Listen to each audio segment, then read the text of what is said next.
ఇజ్రాయెల్‌కి, ఇరాన్‌కి మధ్యలో పంచాయతీ అయింది. చాలా సింపుల్ భాషలో చెప్పే ప్రయత్నం చేస్తా. మన పక్కింట్ల లొల్లిళ్ళైతే, మన ఇంట్లో ఎట్లయితే దాని గురించి ముచ్చట పెట్టుకుంటామో గంత సింపుల్ భాషలో చెప్పే ప్రయత్నం చేస్తా. ఈ జియో పాలిటిక్స్ గురించి ఘోరంగా చెప్పి మిమ్మల్ని ఆగం చేయ, కన్‌ఫ్యూజ్ చేయ. చాలా సింపుల్ భాషలో మాట్లాడుకుందాం. చలో షురు చేద్దామా? ఫస్ట్ ఆఫ్ ఆల్ కొత్తగా ఛానల్ చూస్తే గనుక జర సబ్‌స్క్రైబ్ చేసి ఎర్ర కలర్ సబ్‌స్క్రైబర్ బటన్ కొట్టి, గంట కొట్టి, ఆల్ అనే సింబల్ ప్రెస్ చేసుకొని పెట్టుకొని నోటిఫికేషన్‌లు వస్తే పాతోళ్ళు ఒక లైక్ కొట్టుర్రి. కొత్తోళ్ళు మీకు నచ్చిన కాడ లైక్ కొట్టే ప్రయత్నం చేయరి. నా పేరు సిరిపురం శ్రీనివాస్ అలియాస్ సీను 65 షురు. ఇజ్రాయెల్‌కి, ఇరాన్‌కి పంచాయతీలు లెక్క పెట్టాలంటే వేల సంవత్సరాల క్రితం పోవాలి. 9700 ఇయర్స్ బ్యాక్ పోతే గప్పుడు ఏదైతే జూయిష్ మతము, ముస్లిం మతం, క్రిస్టియన్ మతం పుట్టినాయో గా కాలంలో నుంచెలే పంచాయతీలు మొదలైనయి. కాబట్టి మనం అక్కడి నుంచి లెక్క పెట్టుకున్నాం అనుకో పిసలేస్తది. కాబట్టి నేను అంత కన్‌ఫ్యూజ్ చేయకుండా సింపుల్‌గా చెప్తా. 2023 నుంచెల్లి ఇప్పుడు 2025 వరకు ఘోరంగా పంచాయతీలు పెరిగినాయి. వీళ్ళ మధ్యలో కొట్లాటలు పెరిగినాయి. బికాజ్ ఇరాన్ ఎప్పుడు కూడా ఇజ్రాయెల్ నాశనాన్ని కోరుకుంటా ఉంటది. నేను ఇజ్రాయెల్ ఫ్యాను, నేను ఇరాన్ ఫ్యాను, పాలస్తీనా ఫ్యాన్ కాదు భయ్. అది కూడా చెప్తాను. ఇరాన్ ఎప్పుడు కూడా ఏం చేస్తదంటే మనకు పాకిస్తాన్ కదా ఇండియా మీద ఆల్ ఖైదా అని, ఈ జైషే మహమ్మద్ అని ఇట్లాంటి సంస్థల్ని పెంచి పోషించి టెర్రరిస్ట్ గ్రూపులకి బాగా ఎంకరేజ్ చేసి మన మీదకి తోలి మనం ఊక పుల్లలు పెడతా ఉంటది కదా. దాసాత్రంగానే గాజాలో ఒక టీంని, హమాజ్ అనే టీంని, పాలస్తీనాలో ఒక టీంని, అట్నే లెబనన్ అనే కంట్రీలో హిజ్బుల్లా అనే టీంని ఇట్లా టెర్రరిస్ట్ సంస్థలకి ఫండింగ్ చేస్తుంది. హమాజ్ గురించి తెలుసు కదా, వరల్డ్ మొత్తం కూడా గజగజ వణుకుతుంది. హమాజ్ అంటే వామ్మో అంత డేంజరస్ టెర్రరిస్ట్లా అన్న ఫీలింగ్ ఉంటుంది. ఎందుకంటే వాళ్ళు సూసైడ్ బాంబర్స్ ఉంటారు. వాళ్ళు చచ్చిపోయి అయినా 100 మందిని 1000 మందిని చంపేయడానికి రెడీగా ఉంటారు అన్నట్టు. గసోంటి టెర్రరిస్ట్లను తయారు చేసే గ్రూపులన్నిటికి కూడా ఫండింగ్ ఇస్తుంది. దేనికోసం? ఇజ్రాయెల్ నాశనం చేయడం కోసం ఇస్తూ ఉంటుంది. అందుకే ఈ ఇజ్రాయెల్ గాజా మీద బాంబులు వేసింది, ఇజ్రాయెల్ పాలస్తీనా నాశనం చేసింది, ఘోరం చేసింది అంటే ఆ ఘోరం చేయడానికి గల కారణం ఏంటంటే ఇప్పుడు యెమెన్ అనే ఏరియాలో హౌతీ అనే తిరుగుబాటుదారుల్ని క్రియేట్ చేసి ఆ సంస్థకి ఫండింగ్ చేసి ఎంకరేజ్ చేస్తాను ఇరాన్. గాజాలో హమాజ్ గ్రూప్ని మరియు పాలస్తీనాలో ఇస్లామిక్ జిహాద్ టీంని, ఇటువంటి టీములంతా కూడా బిల్డ్ చేసి అక్కడ అంటే ఆ ఇజ్రాయెల్ని నాశనం పట్టియాలని చూస్తారు. కాబట్టి ఇజ్రాయెల్కి ఎప్పుడు కూడా అమ్మో ఇరాన్ అంటే మనకు ముప్పే, ఇరాన్ తోటి మనకు ప్రాణ సంకటం అన్నట్టుగానే వాళ్ళు ఉంటారు. దీని వెనకాల కారణాలు చాలా ఉండొచ్చు. ఎన్ని రకాల కారణాలు అంటే మతపరమైనవి, అంటే వరల్డ్ వార్లో జరిగినవి కూడా మతపరమైన కలహాలే కదా. అట్నే ఈ జూయిష్లకి అటు ముస్లిం దేశమైన ఇరాన్కి వీళ్ళు అంటే ఇదేంది వీళ్ళని ఏం ముస్లిం అంటారు, షియా ముస్లింలు అంటారు వీళ్ళని, ఇరాన్ వాళ్ళని. వీళ్ళేమో జూయిష్ మతం వాళ్ళు. 73% ఇజ్రాయెల్ ఉండేటోళ్ళంతా జూయిష్ పీపుల్, జూయిష్ అనే మతాన్ని నమ్ముతారు. అన్ని కూడా అబ్రహామిక్ మతాల కిందకి వస్తాయి. అబ్రహాం నుంచి వచ్చిన మతాలే. ఇప్పుడు క్రిస్టియన్స్ అయినా, ఇటు యూదులైనా, ఇటు ముస్లిమ్స్ అయినా అంతా ఒకటే చెట్టుకు కొమ్మలు. కానీ ఈ కొమ్మ అంటే ఈ కొమ్మ కూడా, ఈ కొమ్మ అంటే ఈ కొమ్మ కూడా, మధ్యలో చాలా పెద్ద పెద్ద కాన్ఫ్లిక్ట్లు వీళ్ళ కోసం వరల్డ్ వార్స్ జరిగినాయి అనుకోరి. అది పెద్ద ముచ్చట్లు చెప్పుకోవాలంటే చాలా లోతుగా పోవాలి. క్రిస్టియన్స్కి క్రీస్తుని సిలువేసిరు కాబట్టి ఈ మతపోళ్ళు అంటే నచ్చదు.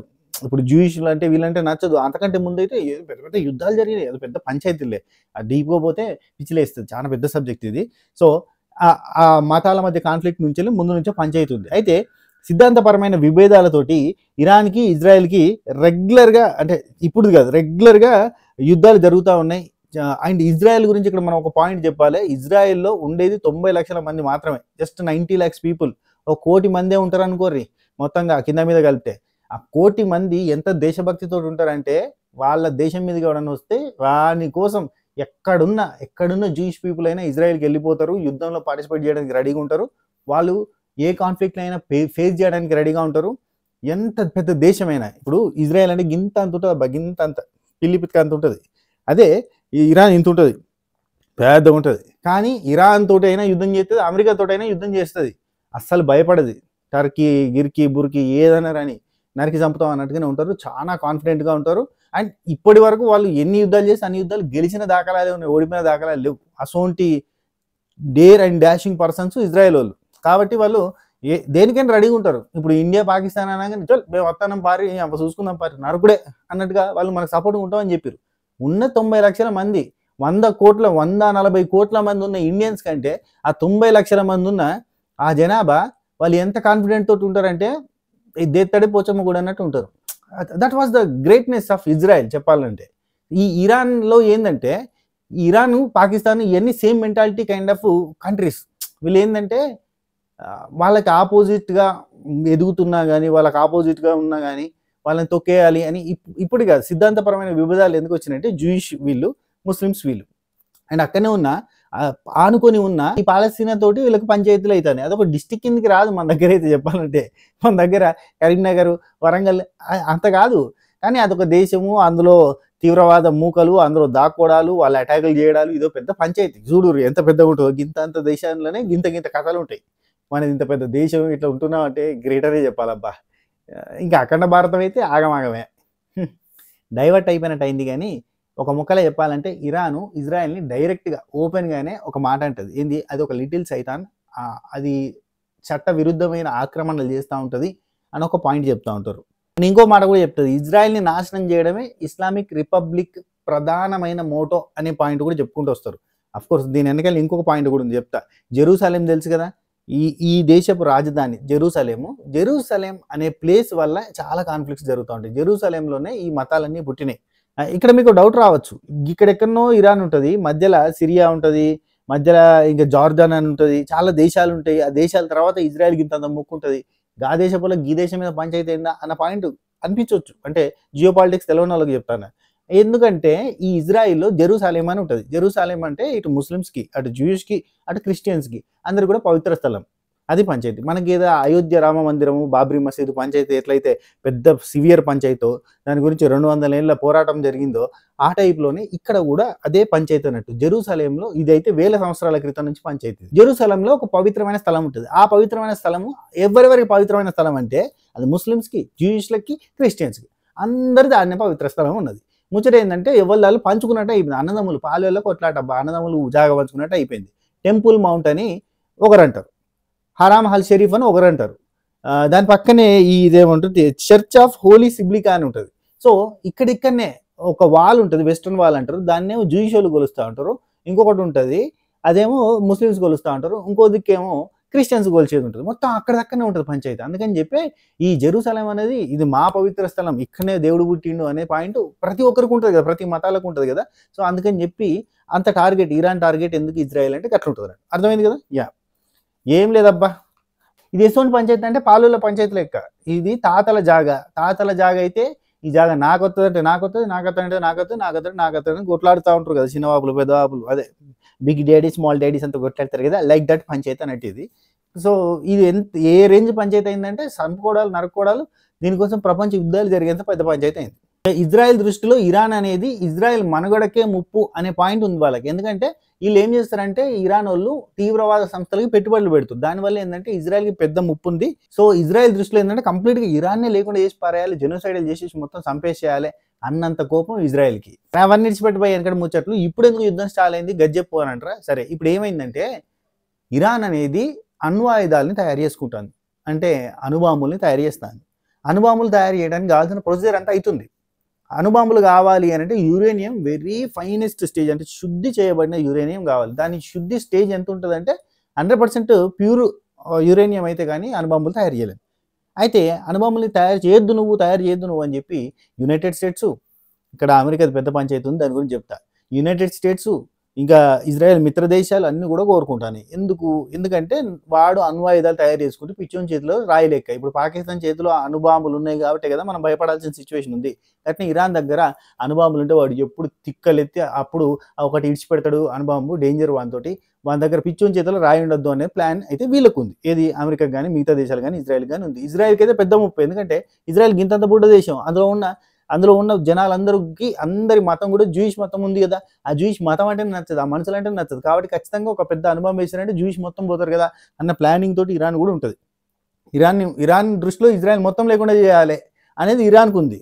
కాబట్టి వాడి చేతిలో అది దొరికిందంటే మనం గజగజ అనకాలి అని చెప్పి ఇజ్రాయెల్ కూడా భయపడుతుంది. సో ఇది ఎన్ని సమిట్లు చెప్పినా, ఏ ఐక్యరాజ్య సమితి చెప్పినా, ఎవడు చెప్పినా నా జాటువాయి నేను ఇన్నాను కూడా విన్నా, నాకు అవసరమే లేదు, నువ్వు ఎవడు చెప్తున్నాను, నేను అమెరికా ఇవ్వడు గిమిరికా ఇవ్వడు అని చెప్పి ఇరాన్ వింటలేదు. ఇరాన్ ఎవరికి వినేది ఎందుకు? అక్కడ ఏమైనా గవర్నమెంట్ ప్రజాస్వామ్యం అట్లాంటివి ఏమైనా ఉన్నాయా? గవి కాదు కదా. అక్కడ ఉన్నదంతా కూడా ఇస్లామిక్ థియోక్రసీ ఏదో అంటారు. అక్కడ ఏదైనా సుప్రీం లీడర్ అని ఉంటాడు, అంటే ఈ రాజరికం లెక్క కింగ్ లెక్కనే అనుకో, సుప్రీం లీడర్ అని ఉంటాడు, ఏం చెప్తే అదే నడుతుంది అన్నట్టు ఉంటుంది అన్నట్టు. మళ్ళీ ఇరాన్లో కూడా స్పెషల్ ఫోర్సులు ఉంటాయి. ఎటువంటి ఫోర్సులు అంటే ఇరాన్ రాజు దగ్గర స్పెషల్ సైన్యం ఉంటుంది అన్నట్టు, సుప్రీం లీడర్ దగ్గర స్పెషల్ సైన్యం ఉంటుంది. ఆ సైన్యం ఏదంటే చేయొచ్చు. అండ్ ఇరాన్ మీడియా ఏది చెప్తే అదే వేదం. ఇరాన్ మీడియాలో ప్రపంచమంతా మీడియాలో వచ్చేదంతా అలా దానిలో కావాలని కాదు, అక్కడ ఏదైతే వాళ్ళు చెప్పాలనుకుంటారో గది మాత్రమే జనాలకు ఎక్కించే ప్రయత్నం చేస్తారు. బయట నుంచి న్యూస్ రాకుండా చూసుకుంటూ ఉంటారు. అండ్ చైనా వాళ్ళు చూసిరా, సేమ్ బయట నుంచి న్యూస్ వాళ్ళకి అవసరమే లేదనుకుంటారు. మా గవర్నమెంట్ ఏం చెప్తే అదే రైట్ అన్న టైప్లో చెప్పేలాగా ఇరాన్ వాళ్ళు కూడా ఇన్ఫర్మేషన్ వార్ఫేర్లో చాలా ఫాస్ట్గా ఉంటారు అన్నట్టు. ఎక్కువ శాతం వాళ్ళు ఆచరణ దుమ్మితే మేము ఆచరణ దుమ్మితే దేశం అంతా అదిరిందిరా ఏమనుకుంటాం ఆ టైప్లో న్యూస్ వేసుకుంటారు. వాళ్ళు గొప్ప ఇప్పుడు పాకిస్తాన్ వాళ్ళు కదా యుద్ధం గెలిచామని చెప్పి సంబరాలు చేసుకున్నట్టుగా ఆ టైప్లో న్యూస్లు వేసుకుంటూ ఉంటారు అన్నట్టు. ఆ తర్వాత చేతులు కాలినాక ఆకులు పట్టుకుని కూర్చుంటూ ఉంటారు. సేమ్ పాకిస్తాన్ టైప్లోనే ఉంటుంది నేచర్ అంతా కూడా వాళ్ళంతా. అయితే సో జనాలకు కూడా ఇరాన్ ప్రభుత్వం మీద నమ్మకం లేదు. ఇజ్రాయెల్ గింతంత దేశమైనా వాళ్ళు చాలా కాన్ఫిడెంట్గా ఉంటారు, కానీ ఇరాన్ వాళ్ళు అంత కాన్ఫిడెంట్గా ఉంటారు. జనాలు పబ్లిక్ చాలా భయభ్రాంతులతో బతుకుతారు. ఇది మంచి కంట్రీ కాదు, ఇక్కడ ఉంటే డేంజరే అనే ఫీలింగ్ తోటే ఉంటారు. అయితే ఇరాన్ ఉంది కదా, అణ్వాయుధాలు తయారు చేయొద్దు భయ్ మీరు అని చెప్తే మేము చేసుకుంటాం, మా ఇష్టం, మా సెక్యూరిటీ కోసం మేము చేస్తున్నాం, మా పౌరులను కాపాడుకోవడం కోసం మేము చేసుకుంటాం, మాకు బలం ఉండాలని చెప్పి చేసుకుంటారు. ఏ సమిట్ చెప్పినా ఇన్లే చేసుకుంటూ పోతున్నారు. అది ఆ ప్రాసెస్ ఎంతవరకు వచ్చిందంటే 70% వరకు ప్యూరిటీ అయిపోయింది యురేనియం. ఇంకొన్ని రోజులైతే 100% అవుతుంది, కథం వాళ్ళు అణుబాంబులు తయారైపోతాయి వాళ్ళకి అని ఇన్ఫర్మేషన్ వచ్చింది. ఎవరికి? ఇజ్రాయెల్ వాళ్ళకి. ఇన్ఫర్మేషన్ రాగానే అమెరికా, ఇజ్రాయెల్ వీళ్ళంతా కూడా ఎట్టున్నారంటే రెడీగా ఏయిరా నువ్వు వెయ్యి అని అమెరికా వెనక్కి ఎగేస్తూ ఉంటుంది కదా. ఇప్పుడు ఇండియాని పాకిస్తాన్ని కొట్టు అంటది, నేను నీకు దోస్తున్నా అంటే అటు పోయి పాకిస్తాన్కి పైసలు ఇచ్చి నువ్వు కొట్టు అని చెప్పి అటు ఎంకరేజ్ చేస్తుంది. ఆ టైప్లో అమెరికా ఎట్లుంటుంది తెలుసుగా, డబుల్ గేమ్ డబుల్ టంగ్. అయితే అమెరికా ఇరాన్ ఎంకరేజ్ చేయదు, మళ్ళీ ఇజ్రాయెల్ని ఎంకరేజ్ చేస్తుంది. ఎందుకంటే ఇరాన్ దగ్గర అణ్వాయుధాలు తయారైతే, ఇఫ్ ఇన్ కేస్ ఇరాన్ కనుక పవర్ఫుల్గా తయారైతే ఇరాన్ అసలే అమెరికా మాటినది ఇంకా అణ్వాయుధాలు ఉంటే అసలైనది కదా, ఇంకా డేంజర్ కదా అని చెప్పి ప్రపంచ దేశాలన్నీ కూడా ఇరాన్ చేతిలోకి అణ్వాయుధాలు రావద్దనే పాయింట్లోనే ఉంటాయి. సో ఇజ్రాయెల్కే చాలా వరకు సపోర్ట్ చేస్తాయి. కానీ ఇరాన్కి వచ్చేసరికి ముస్లిం కంట్రీస్ అన్నీ ఉంటాయి కదా, అవి సపోర్ట్ చేస్తూ ఉంటాయి అన్నట్టు. లైక్ మెనీ టర్కీ లాంటి కంట్రీస్ అనుకోండి. అయితే ఇప్పుడు ఇజ్రాయెల్ ఏం చేసింది, ఇజ్రాయెల్ ఆ అణ్వాయుధాలు ఎక్కడైతే తయారవుతున్నాయో ఆ స్థావరాల మీద దాడి చేయడానికి, అండ్ ఎవరైతే సైంటిస్టులు ఒక 6 మెంబర్స్ సైంటిస్టులు ఈ యురేనియంని శుద్ధి చేయడము అండ్ అణుబాంబులు తయారు చేయడానికి ఎవరైతే టీం ఉన్నారో ఆ టీంలో ఉన్న 6 మెంబర్స్ సైంటిస్టులో 5 మెంబర్స్ని ఫస్ట్ కనిపించింది. సో ఇట్లాంటివన్నీ ఇజ్రాయెల్ మళ్ళీ చెప్తుంది అన్నట్టు, ఒకటే పాయింట్ చెప్తున్నాం, మేము మీ మీద దాడి చేస్తున్నాం, మేము ఏదైతే అణ్వాయుధాలకు సంబంధించిన ప్రయోగాలు జరుగుతున్నాయో వాటి మీద దాడి చేస్తున్నాం. మేము ఎక్కడైతే వీళ్ళు దాడి చేస్తే వాళ్ళు దాడి చేసి మళ్ళీ రిటర్న్లో ఇరాన్ వాళ్ళు ఇజ్రాయెల్ని దాడి చేస్తూ హమాజ్ వాళ్ళతో దాడి చేపిస్తూ ఇట్లాంటివన్నీ చేపిస్తూ వాళ్ళు ఏం చేస్తారు, టర్కీ వాళ్ళ డ్రోన్స్ సహాయంతో ఇజ్రాయెల్లో దాడులు చేపిస్తూ ఇవన్నీ చేపిస్తున్నారు. వాళ్ళు చేపించి దీన్ని హైలైట్ చేసి మొత్తం ఇజ్రాయెల్ తుక్కు అయిపోయింది, ఇప్పుడు కదా పాకిస్తాన్ వాళ్ళు ఇండియా తుక్కు అయిపోయింది, మొత్తం అయిపోయింది, ఆగం అయిపోయారు అని చెప్పి వాళ్ళ న్యూస్ ఛానల్లో ఇచ్చినట్టే ఇరాన్ వాళ్ళ న్యూస్ ఛానల్స్లో ఇట్లా ఇస్తున్నారు. అది నచ్చలేదు వీళ్ళకి, ఇజ్రాయెల్ వాళ్ళకి. మొన్న రీసెంట్గా బాంబు టీవీ స్టూడియో లైవ్ చెప్తుంటే బాంబ్ బ్లాస్ట్ అయింది చూడు ఆ బిల్డింగ్లో, అది జరిగింది ఇందుకే. అంటే రాంగ్ ఇన్ఫర్మేషన్ని రైట్ ఇన్ఫర్మేషన్ చెప్తలే, ఇన్ఫర్మేషన్ వార్ఫేర్లో వీళ్ళు రాంగ్గా తీసుకొని పోతున్నారు. ఇజ్రాయెల్ చేసిన దాడులలో చనిపోయిన వాళ్ళ సంఖ్యలు చెప్పకుండా రిటర్న్లో మా దగ్గరనే చనిపోయారని చెప్పి అక్కడ బాగా పబ్లిసిటీ చేసుకుంటారని చెప్పి ఏదైతే ఛానల్ ఉందో వాళ్ళ గవర్నమెంట్ ఛానల్ అసలు ఉండదు అన్నట్టు. మన దగ్గర దూరదర్శన్ లెక్క వాళ్ళకి ఆ ఛానల్ మీద బాంబేసి టీవీ ఛానల్ లేపేసారు. ఆ కైండ్ ఆఫ్ అన్నట్టు. మనం కదా ఎక్కడైతే తీవ్రవాద మూకలు ఉన్నాయో, ఎక్కడైతే తీవ్రవాద స్థావరాలు ఉన్నాయో అవిటిని కొట్టినట్టే వీళ్ళు కూడా ఏం చేస్తారంటే వాళ్ళు ఎక్కడైతే రాంగ్ ఇన్ఫర్మేషన్ ఇస్తున్న ఛానల్స్ ఉన్నాయో ఆ ఛానల్స్ మీద, ఎక్కడైతే అణుబాంబులకు సంబంధించిన తయారీ జరుగుతుందో వాటి మీద, ఎక్కడైతే సైంటిస్టులు దాని మీద ప్రయోగాలు చేస్తారో వాటి మీద, అట్లాంటి వాటి మీద వాళ్ళు టార్గెట్ చేసేస్తారు. చెప్తున్నారు మీరు ఖాళీ చేసి వెళ్ళిపోరు బై, మీరు ఇక్కడి నుంచి వెళ్ళిపోర్రి, మేము మీకు ఇస్తాం, టైం ఇస్తున్నాం, ఈ టైంలో మీరు వెళ్ళిపోతే మేము దాని బాంబులు వేసుకుంటాం అన్నట్టుగా వాళ్ళు చెప్పి చేస్తున్నారు. ఇజ్రాయెల్ చాలా పకడ్బందీగా ఉన్నారు. ఇజ్రాయెల్ అసలు తగ్గరు, చిన్న దేశం అయినా కానీ చాలా మొండి దేశం, చాలా టఫెస్ట్ దేశం. అందుకే ప్రెసిడెంట్ ట్రంప్ ఏమని ట్వీట్ చేసిండు, ఇరాన్ ప్రజలు జాగ్రత్త, వెళ్ళిపోండి దేశం వదిలి, ఏమైనా జరగచ్చు, ఇజ్రాయెల్తో పెట్టుకుంటున్నారు మీ వాళ్ళు అని చెప్పి ఆయన ట్వీట్ వేసిండు. G7 సమిట్లోకి వెళ్ళి మధ్యలోకి వెళ్ళిపోయి మరి ఆ ట్వీట్ వేసిండు. ఇరాన్ చెప్తే ఇంటలేదు, ఊకుంటలేదు, యుద్ధానికి దిగుదామని చూస్తుంది, ఇరాన్ ఇప్పటికైనా ఆగాలి, ఆగిపోతే డేంజరు అని చెప్పి చెప్తుంది. ఇండైరెక్ట్గా అమెరికా ఖచ్చితంగా ఇజ్రాయెల్కి సపోర్ట్ చేస్తుంది. ఇజ్రాయెల్కి ఎవరు సపోర్ట్ చేయకపోయినా అదే అరుచుకుంటుంది, కానీ ఇజ్రాయెల్కి అందరూ సపోర్ట్ చేస్తారు ఇరాన్ ఆపడానికి. పెద్ద పెద్ద దేశాలన్నీ కూడా ఇరాన్కి సపోర్ట్ చేయి, ఇజ్రాయెల్కి సపోర్ట్ చేస్తాయి. ఫైనల్ కన్క్లూజన్ ఏంటంటే ఇరాన్ అంటే ఇజ్రాయెల్కి పడదు, ఇజ్రాయెల్ అంటే ఇరాన్కి పడదు. సిద్ధాంతపరమైన విభేదాలు ఉన్నాయి, ఇప్పటి నుంచి కాదు వెనకటి నుంచి. ఇరాను కంప్లీట్ ఇజ్రాయెల్ని మ్యాప్లో లేకుండా చేద్దామని ఎంత కోపంతో ఉంటుంది, కంప్లీట్గా దాన్ని నాశనం చేయాలని చూస్తుంది. ఇప్పుడు కనుక ఇరాన్ చేతిలోకి అణుబాంబులు వస్తే ఇజ్రాయెల్ని నాశనం పట్టిస్తుంది, ఒక అణుబాంబు వేసి మొత్తం ఇజ్రాయెల్ లేకుండా చేస్తుంది అన్న పాయింట్ ఇజ్రాయెల్కి ఉంది. ఇరాన్ చేతిలోకి అణుబాంబులు రావద్దు, అణుబాంబులు తయారు చేసుకోవద్దు అని చెప్పి ఇజ్రాయెల్కి గట్టిగా ఉన్నది. అండ్ ఇజ్రాయెల్కి కూడా ఇరాన్ని మొత్తం లేపేయడానికి కూడా రెడీ అన్నట్టుగా అది ఉంది. గింతంతే ఉంది కానీ ఎగురుతుంది, గట్టిగా ఎగురుతుంది. ఎందుకంటే గట్టిగా ఎగరగలుగుతుంది, దానికి కెపాసిటీ ఉంది, ఎన్నో యుద్ధాలు చేసి గెలిచిన దాఖలాలు ఉన్నాయి. సో ఇజ్రాయెల్ తలుచుకుంటే ఏదైనా చేయగలుగుతుంది. సో ఆ కాన్ఫిడెన్స్తో ఉంది, మేము వేసేస్తాం మొత్తం లేకుండా చేస్తాం అన్నట్టుగా వాళ్ళు కూడా కోపంతో ఉన్నారు. ఇద్దరి మధ్య ఆధిపత్య పోరు కూడా ఉన్నది. అండ్ ఇద్దరి మధ్యలో ఆ మతాల పరమైన కాన్ఫ్లిక్ట్ ఉన్నది. ఆ జెరూసలేం గురించి కూడా పంచాయతీలు ఉంటాయి. అండ్ ఈ ఇజ్రాయెల్కి కోపం బాగా ఎందుకంటే ఈ మిలిటెంట్ గ్రూపుల్ని అంటే ఈ తీవ్రవాద మూకల్ని బాగా ఎగేసి ఇరాన్ అంటే డబ్బులు పెట్టి వాళ్ళకి ఫండింగ్ ఇచ్చి వాళ్ళకి గన్స్ ఇచ్చి వాళ్ళకి ఫుడ్ అన్ని రకాలుగా ఫెసిలిటీస్ ఇచ్చి వాళ్ళని పక్కలో బలంలాగా తయారు చేసి చుట్టుపక్కల ఉన్న దేశాలలో ఈ మిలిటెంట్ గ్రూపుల్ని పెంచి పోషించి వాళ్ళ మీద అటాకులు చేపిస్తూ ఉంటుంది. అది ఇజ్రాయెల్కి నచ్చదు. సో ఇవన్నీ కాన్ఫ్లిక్ట్లు ఇప్పుడైతే ఈ అణ్వాయుధాలని ఆపడానికి ప్రయత్నం, అంటే వాళ్ళు అణ్వాయుధాలు లేకుండా చేయాలి, ఇరాన్కి ఆ శక్తి రావద్దు, వస్తే పిచ్చోడి చేతిలో రాయి ఉంటుంది, డేంజర్. అండ్ అమెరికా ఎందుకు ఇందులో ఇన్వాల్వ్ అయింది. ఇంకా లాస్ట్ బట్ నాట్ లీస్ట్ ఒక ముచ్చట చెప్తా, దీంతో జియో పాలిటిక్స్ ఏందో మీకు అర్థమైపోతాయి. మెయిన్ థింగ్ ఏంటంటే ఎందుకు రష్యా ఉక్రెయిన్ మధ్యలో యుద్ధం జరుగుతూ ఉంటుంది, ఎందుకు ఇజ్రాయెల్ ఇరాన్ మధ్యలో యుద్ధం జరుగుతూ ఉంటుంది, ఎందుకు పాకిస్తాన్ ఇండియా మధ్యలో యుద్ధం జరుగుతూ ఉంటుంది, ఎందుకు బ్రిటన్కి అమెరికాకి యుద్ధం జరగదు, ఎందుకు జపాన్కి అమెరికాకు యుద్ధం జరగదు, ఎందుకు అమెరికాకి ఆఫ్రికాకి యుద్ధం జరగదు, ఎందుకు మన మధ్యలో మాత్రమే యుద్ధాలు జరుగుతూ ఉంటాయి, ఎందుకు ఈ దేశాల మధ్యలోనే మన కాన్ఫ్లిక్ట్లు రెగ్యులర్గా వినబడుతూ ఉంటాయి. దీని వెనకాల ఒక అతీత శక్తి ఉంది, అదే అమెరికా కానీ బ్రిటన్ కానీ ఇలాంటి ఆధిపత్యాన్ని కోరుకునే దేశాలు ఏవైతే ఉన్నాయో అవి సైడ్కు ఉండి చల్లగా పుల్లలు పెడతా ఉంటాయి. లైక్ ఇండియాని ఎగేస్తాయి పాకిస్తాన్ మీదకి పోరని, కానీ ఇండియా పోదు కదా, సైలెంట్గా ఉంటుంది కదా. అప్పుడు ఏం చేస్తారంటే పాకిస్తాన్లో టెర్రరిస్ట్ గ్రూపులకి ఫండింగ్ చేస్తుంది. ఏది అమెరికా లాంటి దేశాలు ఫండింగ్ చేసి ట్రంప్ మావాసింటోడు కానీ ఇంకెవడన్నా ఎవడొచ్చినా కానీ అమెరికాకి ఏం చేస్తారంటే ఇక్కడ టెర్రరిస్ట్ ముక్కలకు ఫండింగ్ ఇస్తారు. ఫండింగ్ అయినా వాళ్ళకేంది వీళ్ళని పోయి గెలకండి అని చెప్తారు. వీళ్ళు పాకిస్తాన్లో ఉన్న టెర్రరిస్ట్ గ్రూపులన్నీ ఏం చేస్తాయంటే ఇండియా మీద అక్కడక్కడ బాంబులు పెట్టడాలు, టెర్రరిస్ట్ పనులు, తీట పనులు అవన్నీ చేస్తారని, అంటే జనాన్ని చంపేసి ఆనందపడే సైకోగాళ్ళందరినీ ఒక దగ్గర చేర్చి వాళ్ళని టెర్రరిస్ట్ గ్రూపులుగా తయారు చేసి వాళ్ళని వీళ్ళ మీదకి ఎగేస్తే మన కోపం వచ్చి వాళ్ళ మీద యుద్ధానికి పోతాం కదా. లైక్ ఇప్పుడు ఇజ్రాయెల్కి ఈ చుట్టుపక్కల ఉన్న దేశాలతోటి ఇరాన్కి ఫండింగ్ ఇచ్చి ఇరాన్ తోటి ఫ్రెండ్షిప్ చేయడానికి ట్రై చేసి, లేదంటే ఇక్కడ తీవ్రవాద మూకల్ని ఎవరైతే ఎంకరేజ్ చేస్తున్నారో వాళ్ళకి ఫండింగ్ ఇచ్చే మెయిన్ పర్సన్స్ కొన్ని ముస్లిం కంట్రీస్లో కొన్ని రకాల ముస్లిం దేశాలు ఉన్నాయి కదా, వాళ్ళతోటి ఫ్రెండ్షిప్ చేసి వాళ్ళతోటి మజ్జిగ చేసుకుని వాళ్ళ దగ్గర ఉన్న ఈ మూకలకి ఫండింగ్ చేసేటోళ్ళు, అంటే టెర్రరిస్ట్ మూకలకి ఫండింగ్ చేసేటోళ్ళకి డబ్బులు ఇచ్చి ఇక్కడ గెలికి బాంబులు వేసేటట్టు చేస్తాయి, డ్రోన్స్ ఎగరేసి అక్కడ బాంబు వేసేది అయితే వాళ్ళ దేశాల మధ్యలో యుద్ధాలు జరుగుతూ ఉంటాయి. ఈ దేశాల మధ్యలో యుద్ధాలు జరిగితే వాళ్ళకేం ఆనందం. ఉక్రెయిన్లో ఎంతో ఫండింగ్ చేసి ఉక్రెయిన్ వాళ్ళని కంప్లీట్గా రష్యా మీదకి, అంటే ఉక్రెయిన్లో టెర్రరిస్ట్ మూకల్ని పెంచి ఉక్రెయిన్ వల్ల రష్యా చాలా ఈ చిన్న దేశంతో మనం ఎందుకు కొట్లాడదాం అని చూసి ఓపిక నశించి రష్యా యుద్ధానికి పోయేటట్టుగా చేయడం, ఇవన్నీ ఎందుకు చేస్తాయంటే అక్కడ ఉన్న వాళ్ళకి ఎందుకు ఫండింగ్ అమెరికా లాంటి పెద్ద దేశాలు చేస్తూ ఉంటాయి, వాళ్ళకి IMF నుంచి వెళ్ళి డబ్బులు వచ్చేటట్టు ఎందుకు చేస్తాయి, వాళ్ళకి ఇండైరెక్ట్గా ఈ టెర్రరిస్ట్లకు గిన్నులు అన్ని ఏడికెళ్ళి సప్లై చేస్తున్నారు, వీళ్ళు ఎందుకు సప్లై చేస్తున్నారు అంటే దీని వెనకాల ఒక పెద్ద జియో పొలిటికల్ రాజకీయం ఉంది. అదేంటంటే హార్ట్ రిమ్ ల్యాండ్ అని ఉంటాయి అబ్బా. అంటే మన భూమి మీద ఉన్న ల్యాండ్ ఉంది కదా, ఆ ల్యాండ్లో మెయిన్ ల్యాండ్ వచ్చేసి ఎక్కడ ఉంటుంది అంటే ఆసియా ఖండంలో ఉంటుంది, అంటే మన దగ్గర ఉంటుంది, ఆసియా ఖండంలో ఉంటుంది. అండ్ కింద ఆఫ్రికాలో ఉంటుంది. ఇప్పుడు మన సబ్ కాంటినెంట్ అంటే మన ఇండియా, ఇటు చైనా, అటు రష్యా ఇవన్నీ ఉంటాయి కదా.